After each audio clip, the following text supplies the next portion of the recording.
Good morning, Facebook. I'm going to grab my coffee here real quick because obviously some of you know that I just moved this week and I'm just getting everything set back up. So at least I have a little space here.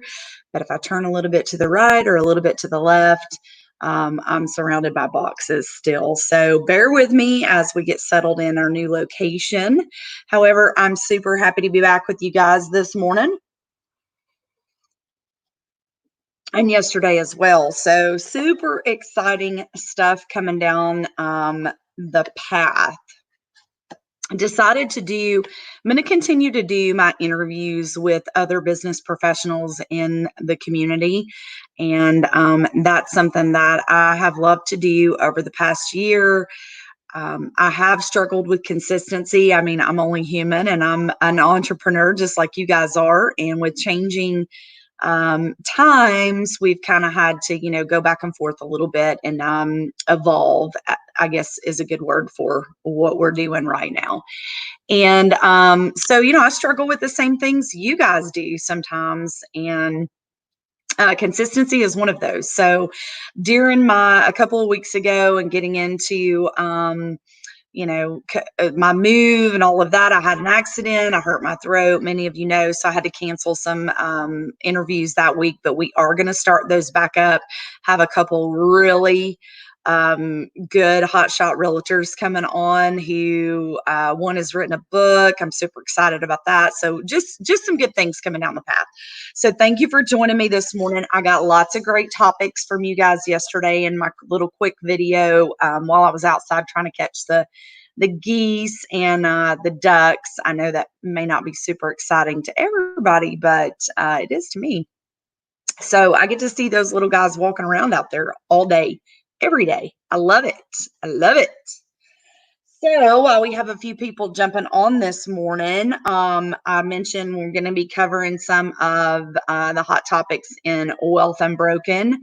I would highly recommend you guys just order the book. I mean, you can come on here. I want to share tips and tricks with you and some of the history that she has written in this book that I found to just be amazing.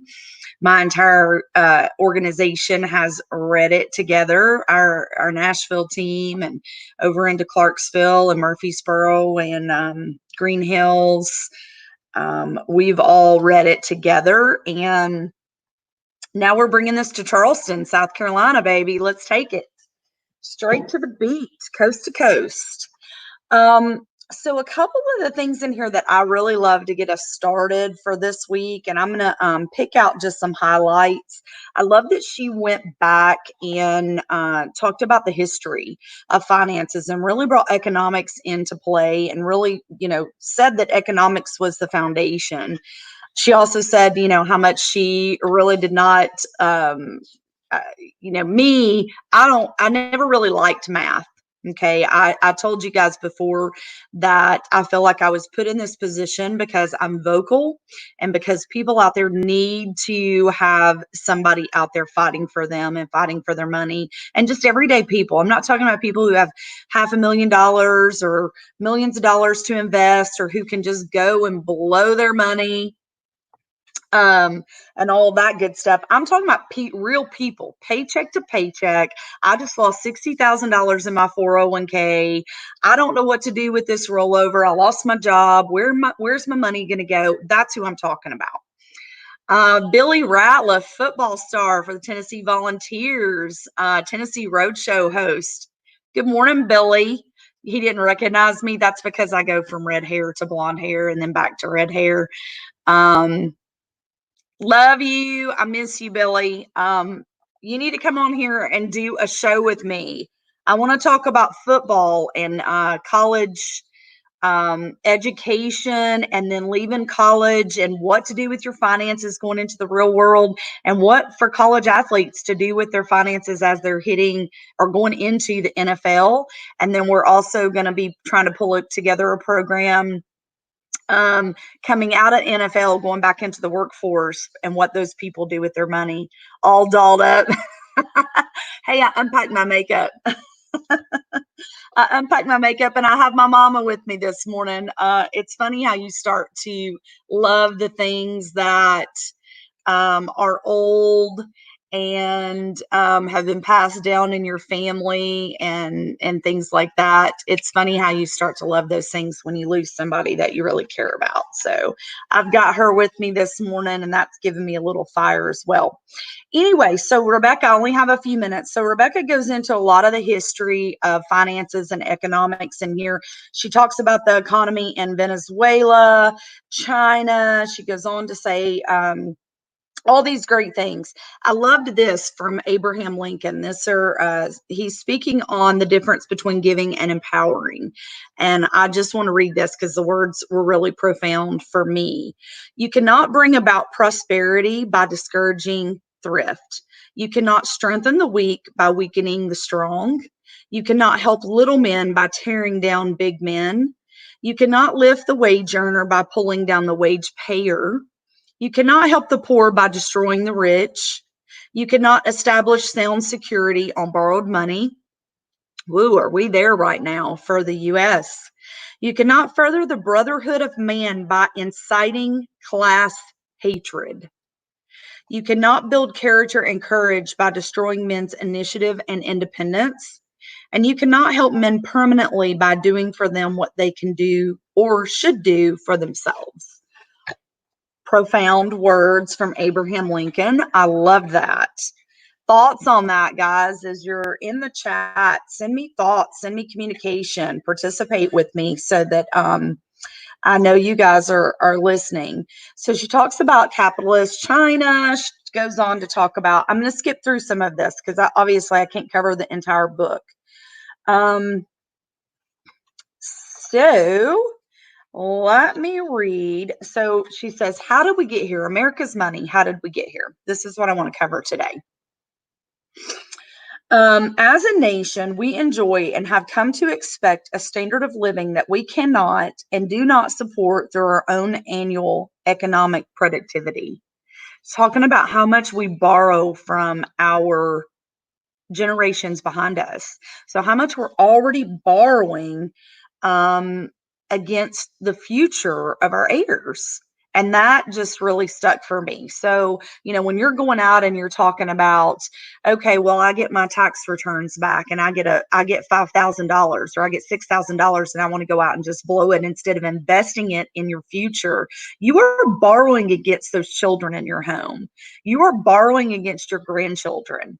That is not money that, we're so impulsive. We want instant gratification, like now. We want something right now. So we're going to take that and we're going to go buy a new TV, or we're going to go do some other things with it. You can do both, guys. You can do both. You just have to be smart on investing and how to create your own system to borrow from when you want those instant gratification moments, but your money is still invested in a vehicle that gets you the compound interest where you can, also be growing your retirement and also be growing a legacy for your children and your grandchildren. So you can do both. You just don't, a lot of people just don't know that they can do that. The only retirement vehicle they know of is the 401k. You go in, you sign a dotted line, you check the box. Okay, I'm invested in a 401k. Blech. Terrible, terrible. It's not like it used to be. And I may backtrack because she's got a little point in here about that as well. Let me see if I can find it real quick, because I do have to jump off here in just a minute. You guys talk to me. I need an audience in here so I can talk to people while I'm going through this, because I thought I had it highlighted, but I may not. Hold on. This is important. It's worth me looking at. But you guys participate. I love the participation. Well, shoot. Okay.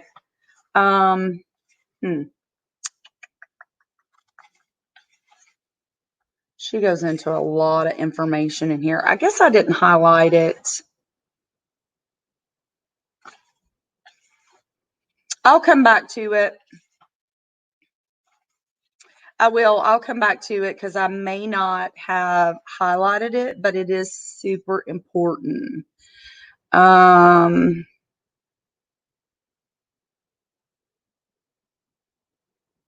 Okay. No, I don't know where it went. But anyway, so she talks about, again, I just read, as a nation, we enjoy and have come to expect the standard of living that we cannot and do not support through our own annual economic productivity. In reality, we are living off of the future productivity of our heirs, borrowing against their future successes for our present day, for a standard of living that we do not earn and cannot sustain. Wow. When you think about that, it really makes you want to not. It's kind of like being presented with the option of feeding yourself or feeding your children. Who do you feed? You feed your kids, right? If you get up to the counter and you only have $5 and you need to feed 3 kids, you're going to feed your kids. I got news for you. You might take a bite or two off of theirs, but you're going to feed them first. So this is kind of the same thing. And she says, how do we get here? How do we ever allow our country to rack up over $20 trillion in debt? So she brings it back to our country and what that means. So real quick, let me just I'm going to get into the first piece, which is her talking about gold and our faith in paper money. A lot of people these days are investing in gold and have been for a while. That's kind of gone up and down. But this is something that, I didn't know that some of this stuff. And that doesn't make me any less of a financial professional. It means that I'm out there educating myself on what real people don't know. And this was big. So she talks about the first of basically our faith in paper money and gold being a tangible asset. And it talks about many Americans believe that even if the economy collapses, as long as they have gold hidden underneath their floorboards, they'll be fine. So not technically. I mean, she's not technically talking about hiding it under your floorboards, but there are a lot of people out there investing in coins and things like that these days. But many of these same Americans don't know the history of gold in our country. They don't know that gold bars that they are investing in can have been and captured by the government at any moment. So then she even puts in here about the stock market and economic crashes of the Great Depression starting in 1929, collapsed our faith in paper money and caused multiple bank runs, including on the Federal Reserve Bank of New York in 1933. President Franklin D. Roosevelt closed the banks in March of 1933 and issued an executive order requiring all persons to deliver on or before May 1st, 1933, all gold coin, gold bullion, and gold certificates to the Federal Reserve in exchange for $20.67 paper dollars per ounce. So the government had you bring all your gold in if you owned it. They decided what they were going to pay you for the gold. It didn't matter what you had paid for it to accumulate it. And here's the executive order here in the book as well. So it shows all of that, which I thought was really cool. So anyway, she goes on to talk about gold safety and gold accumulation. She goes on to talk about just New World Reserve currency, SDRs. That's pretty much all of it in this chapter. But this last little piece I thought was really cool. And then we're going to dive into some really good meat tomorrow. Okay. 401k kind of knowledge, about how Americans are retiring these days. We're going to dive into that. But I thought this history piece was really good. So she says currency devaluation means stock devaluation too. The world's belief in the power of the US dollar is on the decline. The need to take control of your personal finances by making the right wealth building choices is more crucial than it has ever been. And gold alone cannot be a singular solution. Now, that was just because she was talking about gold there, but she does go on to say in this first couple of chapters that the processes And the ways that we used to retire, or we used to save for retirement or save for, hardships in our life and things like that, are no longer, they're outdated, guys. They're outdated. So if your financial advisor is, talking to you about things that have lost you money, or things that have, typically they're old processes, they're not bringing anything new to the table, then it's time to just start asking some questions. I'm not saying that's necessarily a bad thing for everybody, because if you have a diverse portfolio, that may be right where you need to be. But it does serve a purpose for those advisors as well. They make commissions off of that, just like we do off of, doing new techniques and new processes. So just, it's time to start asking some questions. And I think this book, in this next chapter, I'm going to really bullet point tomorrow on our live, because there's going to be so much information. I'm going to need to just have it all written down and bullet pointed. But I wanted to kind of go through a little bit of the history piece that I enjoyed reading from the first chapter of Rebecca Walsers' Wealth Unbroken. So I look forward to seeing you guys again tomorrow. Hopefully I'll have more of my space set up, and I look forward to talking to you then. Don't forget to send me, or post in the comments, guys. Post in the comments if there's any topics specifically that you would like to hear about, because as I'm going through this, she covers everything. So as I'm going through this, I will highlight some of that, and I will bring that to the table as we get to those chapters as well. So love you. Go out, set the world on fire. Have a great day, and I will talk to you guys soon.